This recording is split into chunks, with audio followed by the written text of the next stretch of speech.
Je m'attendais à une tendinite en fait. Et je me suis renseignée un peu plus tard et là j'ai su la gravité de cette maladie et la courte espérance de vie.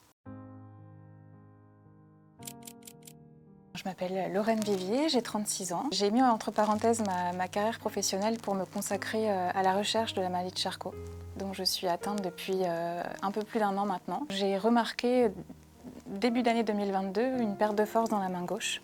Je m'en suis aperçue en fermant ma voiture. Je n'arrivais pas à appuyer sur la télécommande. 8-9 mois plus tard, j'ai consulté mon médecin. Ils m'ont fait toute une batterie d'examens.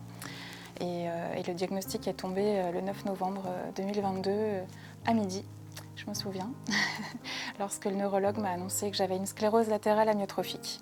Je ne savais pas ce que c'était, il m'a annoncé ça comme une maladie neurodégénérative incurable à ce jour. Mon cerveau fait écran noir. J'écoute, mais au bout d'un moment, j'assimile plus du tout ce qu'il dit. Et je pense que c'est mon cerveau qui s'est mis en mode protection. Quand il m'a annoncé ça, vous entendez dégénératif, sans traitement, c'est pas terrible. Moi, je m'attendais à une tendinite en fait.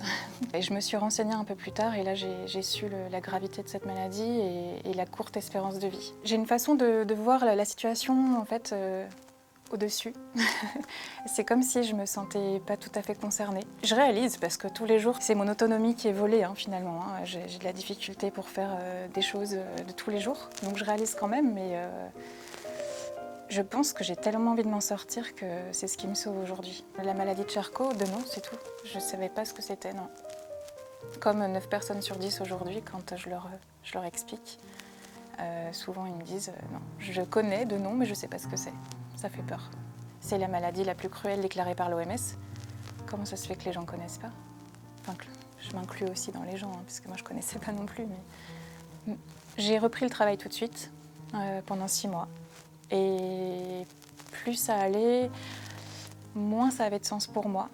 Et plus j'ai envie de faire des choses qui font avancer la recherche, qui font avancer les choses. C'est comme si j'avais envie d'enfiler un sac à dos et de me dire on y va.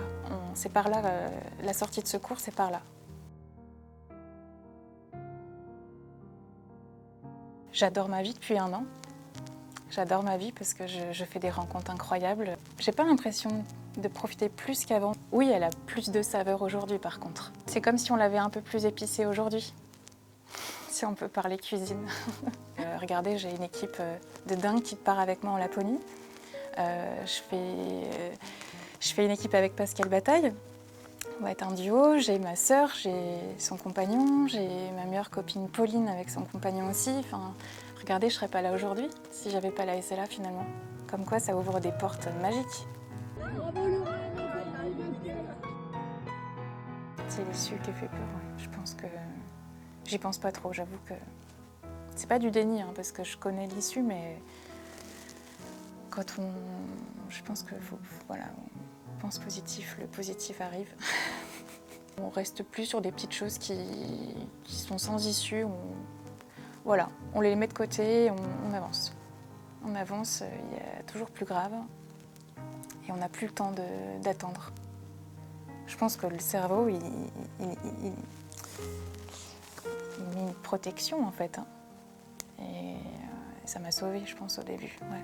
Et je remercie le neurologue de m'avoir expliqué les choses comme ça.